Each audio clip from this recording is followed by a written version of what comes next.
Hi, Onion here, continuing our playthrough of Final Fantasy XIV Online. We are still doing A Realm Reborn. We just finished up the 3 primals to be able to unlock good intentions going forward. So now Menphilia is able to start us trying to get to Keep of the Lake here, maybe in this video. Alright, thanks for joining.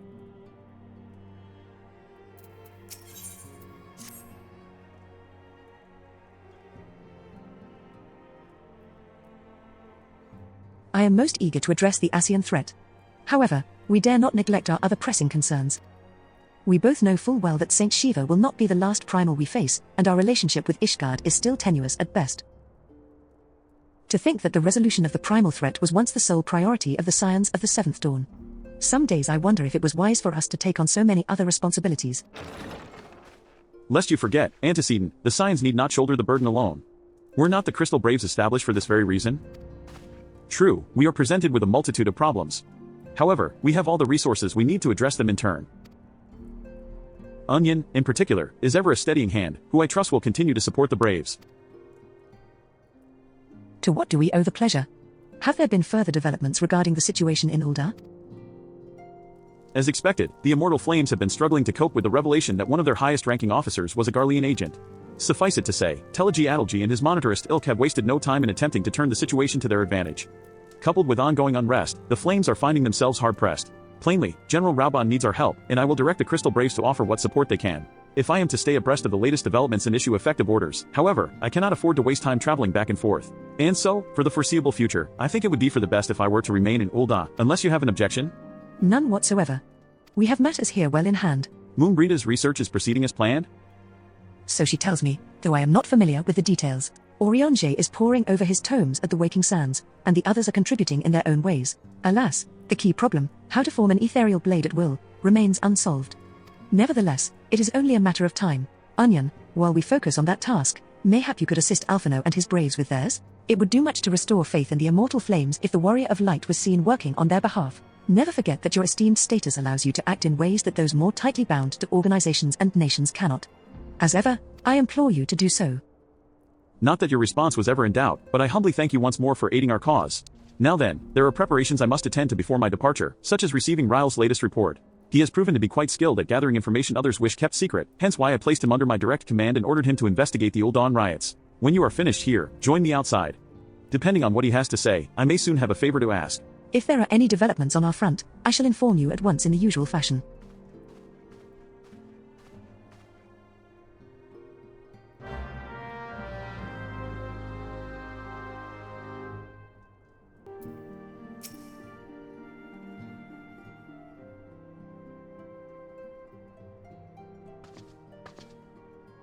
Pleasure as always, Onion. You'll be escorting the commander to Ul'dah, I take it? Actually, I had another task in mind for her. If you would be so kind as to repeat your report for her benefit? Right, then. Me and mine have been making inquiries into the source of the weapons what found their ways into refugee hands a ways back. So happens we caught wind of something promising. A rather large purchase of sharp and pointy things by a black marketeer holed up near Highbridge. I doubt that this man would have secured such a quantity of weapons if he did not already have clients waiting. Clients that, for whatever reason, would prefer for this transaction to remain secret. Brings to mind that merchant what caught an arrow while talking to Onion, don't it?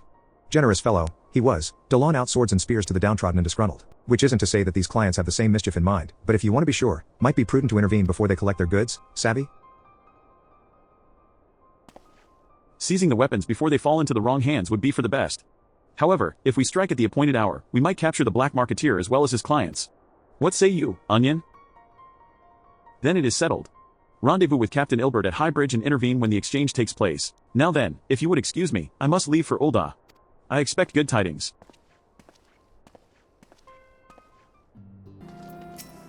Ah, Onion.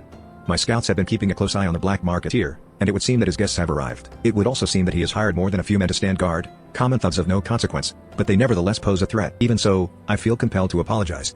This is far beneath a woman of your standing, and Commander Leveilleur needn't have dispatched you hither, but powerful men ever have need of loyal, able-bodied friends. Having found one in you, 'tis only natural that he would come to rely upon you without hesitation. Now then, we should make for the burning wall without delay and secure those weapons. The first unit will ensure that the clients do not escape. With me, Onion.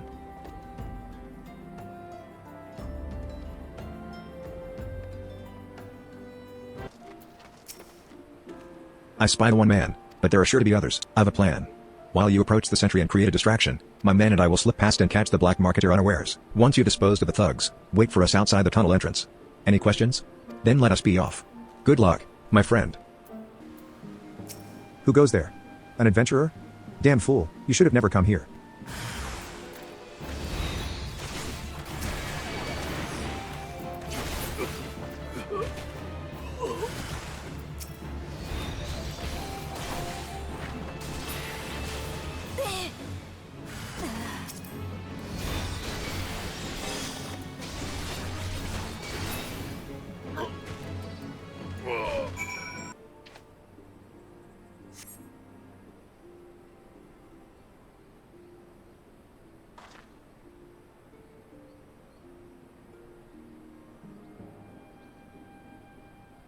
I don't understand. What's this all about? Gra.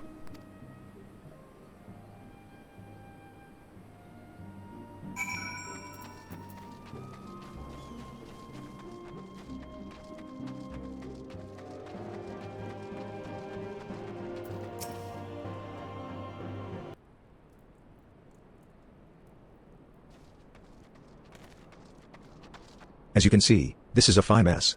When I tried to restrain him, he drew a hidden blade and lashed out. But before I could disarm him, one of my subordinates panicked, and this is the result. How foolish of me to underestimate the bastard, and to bring an inexperienced recruit. Commander Lebayer will be most disappointed. Damn it all. A golden opportunity, wasted. As for the clients, though we know not how, they slipped past our perimeter. At present, the first is currently tracking a party of Duskwhite sellswords we suspect may be them. Would that we could have enlisted the aid of the Immortal Flames or the Brass Blades. Alas, we're here to aid them. They're in no position to aid us. Well, at the very least, we have secured the weapons. Yet even that accomplishment is lacking, for the information we received indicated a massive shipment, and this is anything but.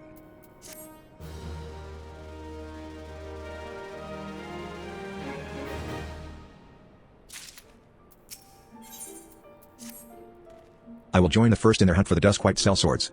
If the gods are good, we will catch them before they escape into the Black Shroud. In the meantime, I ask that you deliver these weapons to Uldai in my stead. Entrust them to the third's Yuhaz. He will take care of the rest.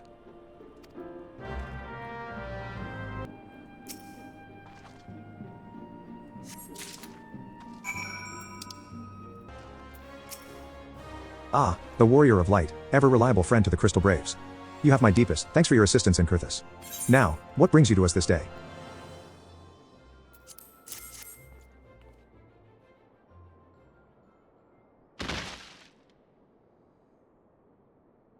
A gift of weapons from a certain black marketeer, courtesy of Captain Elbert, you say? Understood. Once we've catalogued the contents, I'll have them delivered to the Hall of Flames. This cannot be everything, can it? Real stated with confidence that there would be a far greater quantity of weapons. A blatant falsehood. Clearly, Ryle is unfamiliar with the ways of Uldawn merchants, who ever strive to present themselves as greater than they are. We should be thankful that his information was not completely erroneous, and that we managed to achieve anything of worth at all. It's still something worth celebrating, isn't it, Lieutenant? Besides, we've got more important things to worry about, like fighting those Garleans up north. There'll be no fighting if I have anything to say about it. Our orders are to stand watch, not to seek glory in battle. If you have no further need of us, then I shall take my unit to the cerulean processing plant. Time for the fourth to earn their keep, eh? Fight well, Alian, for the freedom of all.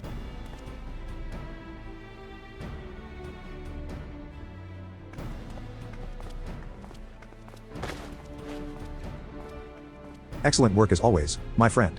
Rest assured that the Immortal Flames will hear of your contribution. Until we meet again.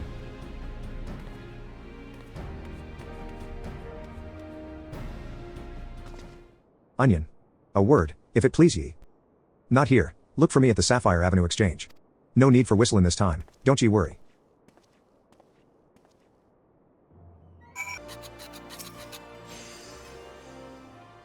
Thanks for indulging me request. Few places better than a market for privacy, I find. All the hustle and the bustle of commerce means most conversations go unnoticed. I'll get to the point. At the Burnin' Wall, when you and the captain interrupted the exchange, what happened? Tell me everything, leave no detail out.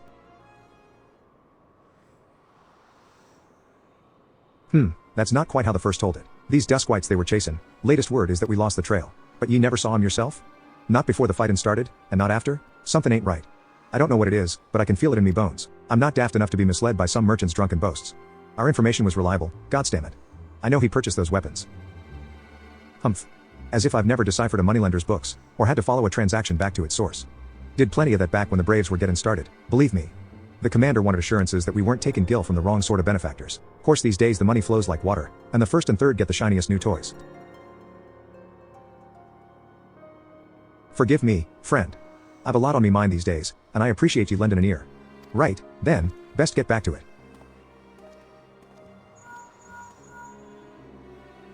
Onion, can you hear me? This is Tataru. Your presence is urgently requested at the Rising Stones. Please come and see me as soon as you are able.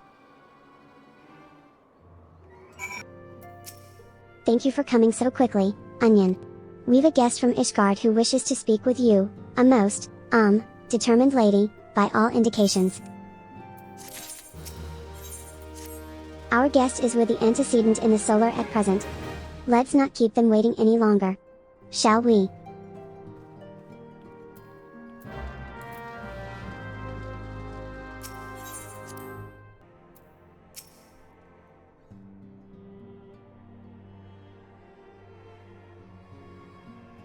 We have a guest from Ishgard who wishes to speak with you. I believe the two of you have met. We have. I had hoped to speak with Commander Leveilleur as well, but I cannot afford to wait any longer. The Lord Commander sent me hither to request your aid in a matter of grave import. You see now why I had Tataru summon you. Now that we're all assembled, perhaps you would be good enough to elaborate on the nature of the matter which brought you to us. The Observatorium's astrologians have sounded the alarm.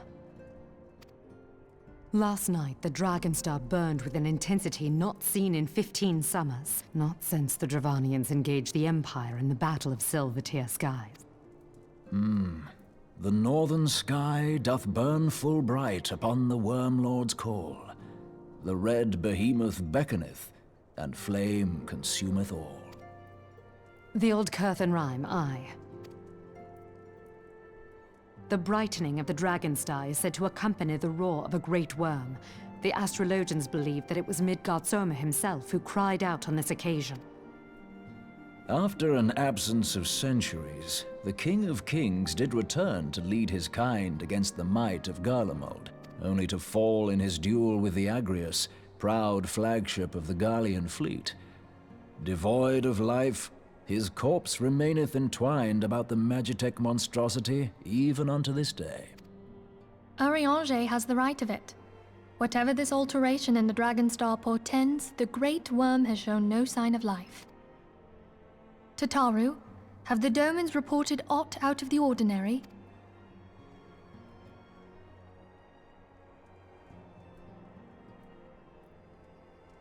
Correct me if I'm wrong, but if Midgard-Soma had roared, wouldn't we have heard it here in Revenant's Toll?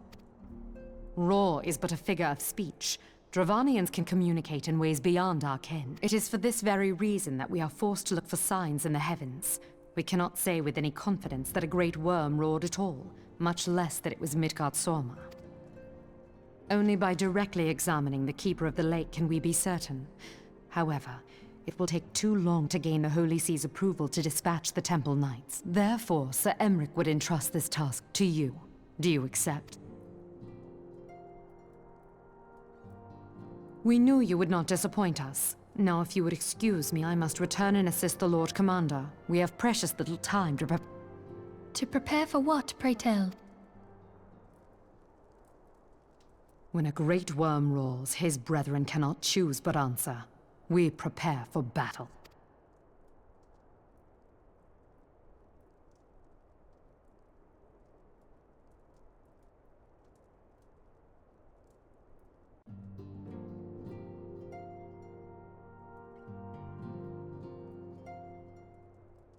Forgive me if I state aught which you already know, but I would ensure that you understand the nature of your destination. As Oriange stated, what we now call the Keeper of the Lake is the wreckage of the Agrius, former flagship of the Imperial fleet, and the corpse of the worm responsible for its destruction. 15 years ago, as the next step in his campaign to subjugate Eorzea, Gaius van Baelsar attempted to seize control of Mordona. So massive was his force that all thought his victory a foregone conclusion. But an unlikely ally came to Eorzir's aid that day. Midgardsormr, legendary guardian of Silvertear Falls, burst forth from beneath the waters of the lake and led a host of dragons against the Garlean airships overhead. In what would later become known as the Battle of Silvertear Skies, the Great Worm felled countless airships before engaging the Agrius. In the ensuing struggle, the flagship's ceruleum engines failed, and it tumbled into the lake below. Yet this victory came at a great cost, for the explosion which followed claimed the life of the Great Worm as well. That same explosion transformed Silvertear Falls into the desolate wasteland it is today, draining the lake of its waters and crystallizing ether for moms around. Yet a remnant of the lake remains, and at its center a constant reminder of that fateful day long ago. In accordance with Sir Americ's wishes, our Doman allies have been standing watch over the keeper of the lake. It would be wise to speak with them before investigating the wreckage yourself. Be careful, my friend. We know not what dangers await you within. Now then, let us not neglect our own tasks. There is much to be done, and precious little time to do it.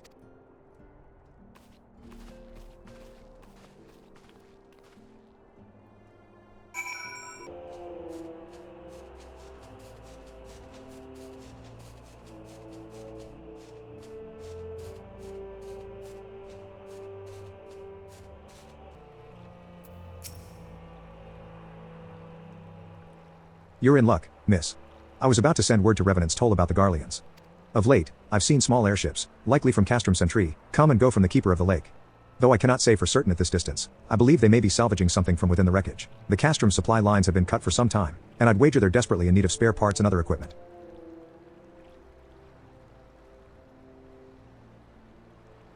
So it's true, then? The Ishgardians honestly fear that the worm might rise again? Well, from here that seems rather unlikely, but if it's assurances they want, you've no choice but to inspect the corpse in its entirety. Easier said than done, given the creatures which inhabit the wreckage, and the aforementioned Garleans who won't take kindly to your presence. They're sure to fire upon an airship, so I'd advise a more stealthy approach. Take this boat and a few of your comrades to the base of the Agrius, then climb to the top. That's the only viable approach, I'd say.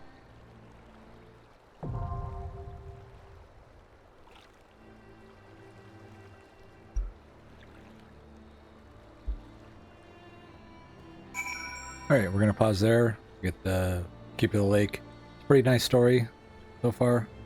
We'll get that in the next video. Alright, thanks for joining.